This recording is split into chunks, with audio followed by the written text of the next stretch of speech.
আসসালামু আলাইকুম। খুব মানে মজা করে একটা বলা যেতে পারে যে ইয়া দেখতেছিলাম, ওটাকে কি বলে যে আলোচনা দেখতেছিলাম সাক্ষাৎকারের মতো।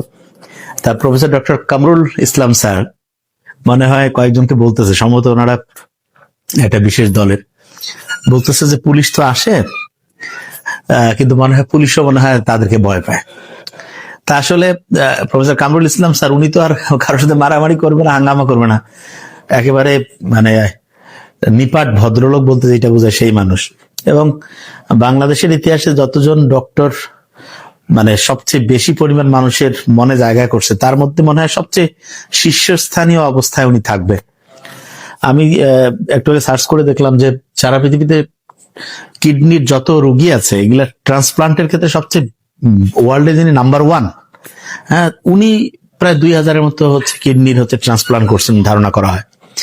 তা professor doctor Kamrul Islam sir কিন্তু, যদি এটা একেবারে প্রমাণিত এখন ওইভাবে আমরা যেহেতু ডকুমেন্টস গুলো আমরা জানি না, কিন্তু এটা মোটামুটি জানা যায় যে 1000-এর উপরে উনি হচ্ছে যে এরকম ট্রান্সপ্লান্ট করছেন। এবং কিডনির রোগ আল্লাহ যাতে মানে জীবন মৃত্যুর একটা সন্ধিক্ষণে দাঁড়িয়ে যখন কেউ হচ্ছে যে এরকম একটা সাপোর্ট পায়, এটা একটা মানে ইসলামের ওই কথাটা তো নিশ্চয়ই আমরা জানি যে কেউ যদি একজনের জীবন বাঁচায় দেয় তাহলে সে যেন সারা পৃথিবীর সব লোকের জীবন বাঁচাই দিল।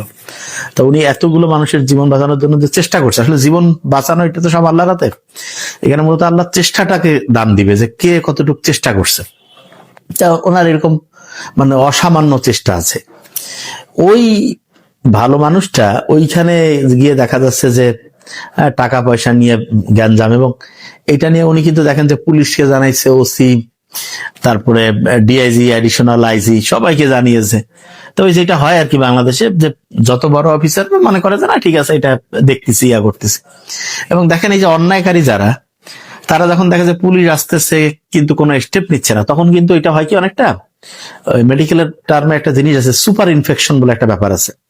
তার মানে হচ্ছে কারো যদি এরকম হয় যে দেখা গেছে যে কোনো ইনফেকশন হয়েছে কিন্তু অ্যান্টিবায়োটিক খাওয়ার পরে দেখা যাচ্ছে যে কাজ হচ্ছে না, তখন আরো দেখা যেতে পারে যে বেশি পরিমাণে অ্যান্টিবায়োটিক কয়েক রকম দিল, শেষে দেখা গেল যে শরীরে যতটুকু ইনফেকশন ছিল তার বহু গুণে বেড়ে গেছে।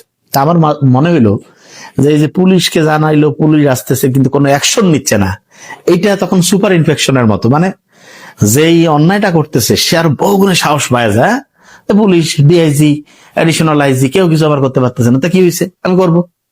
তা দেখেন যে এইটা আসলে এত দূর যাইতোই না যদি আমরা হচ্ছে যে ওই মানে ওইটাকে যেটা বলে যে ওয়েল বিজ্ঞান ইজ হাফ ডান, শুরুটাই যদি অ্যাটাক দিয়ে করতাম না, যে এরকম ভালো মানুষের সাথে তুমি গ্যাঞ্জাম করছো, তোমার নামে রিপোর্ট আসছে, আগের বায়োডাটা দেখো, হিস্ট্রি অ্যানালাইসিস করো যে গ্যাঞ্জামপূর্ণ লোক, সর্বোচ্চ পরিমাণে একদম জেলের মধ্যে নিয়ে মানে যাতে জামিন না পায়, এটা দৃষ্টান্তমূলক শাস্তি।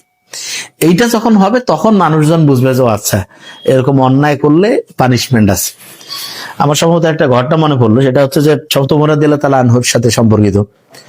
ওই সময় হচ্ছে যিনি প্রধান কাজী, 1 বছরে কোনো মামলায় নাই, বলছে কি আমি বিচার করব।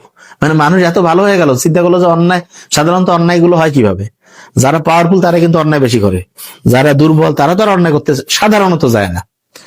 তা পাওয়ারফুল লোক যখন দেখে যে আইনের ফাঁক ফোকর, হ্যাঁ, জামিনের সুবিধা, বিভিন্ন অজুহাত, পুলিশ বলতেছে আমাদের কাছে এখনো কোনো এভিডেন্স পাই নাই, আমাদের কাছে কোনো রকমের অভিযোগ আসে নাই।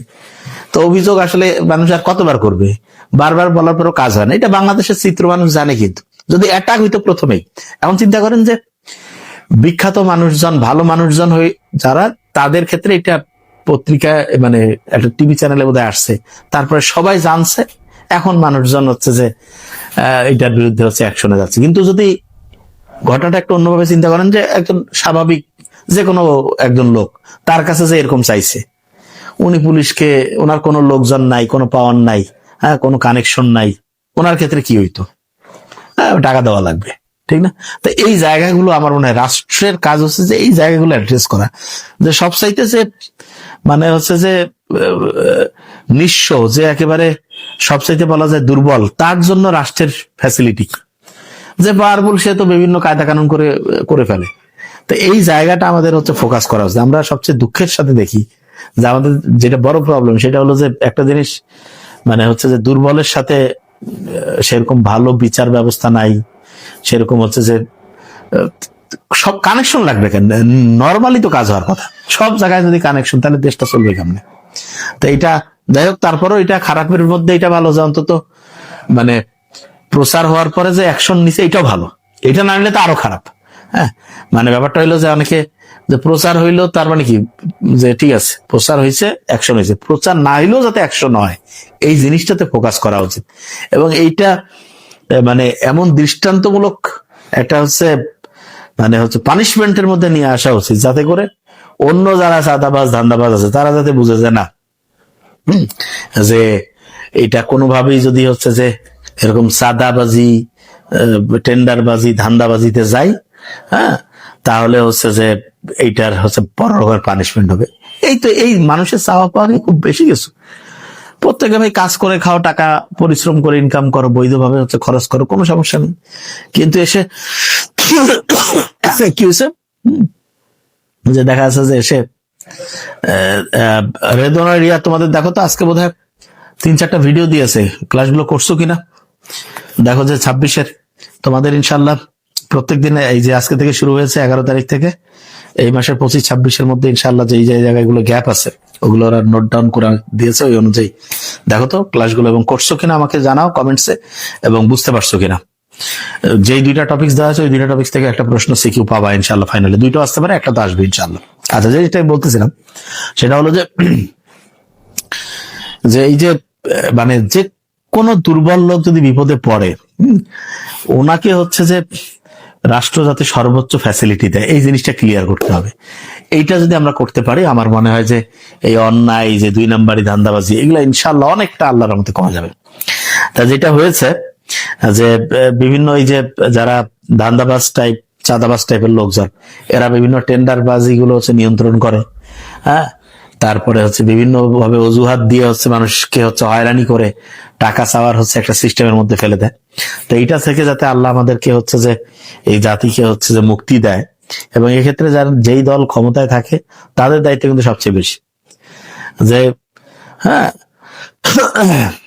আচ্ছা, এখানে একটা জিনিস দেখেন যে ভালো লোকের কাছে চাঁদা যেমন চাওয়া যাবে না, খারাপ লোকের কাছে চাওয়া যাবে, এটা কি নিয়ম? বা একটা লোক ভালো না খারাপও না, আপনি জানেন না, তার কাছে চাঁদা চাওয়া যাবে? আমাদের এটা একটা সমস্যা।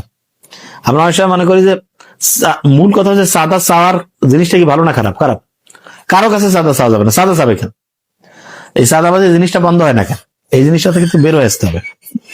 আমার মনে হয় যে এই জায়গাটা থেকে প্রত্যেকের উচিত যে হচ্ছে যেই জায়গায় আমরা অন্যায় দেখব যে এটার প্রতিবাদ করা, এবং খুব দ্রুততার সাথে যারা এটার হচ্ছে যে মানে সিন্ডিকেট গুলো হচ্ছে যে নিয়ন্ত্রণ করে তাদেরকে হচ্ছে সর্বোচ্চ পরিমাণ শাস্তির মুখে আনা, যাতে এরপরে কেউ এই কাজটা করতে হচ্ছে 1000বার চিন্তা করে যে আমি যদি কোনোভাবে এক্সপোজ হই, কোনোভাবে যদি আমি হচ্ছে যে ধরা পড়ে যাই, তাহলে আমার যে পরিমাণ শাস্তি পানিশমেন্টের মধ্যে যাইতে হবে, জীবনে আমি এটা করবো না। তো এটা সবচেয়ে important. Thank you so much. আসসালামু আলাইকুম।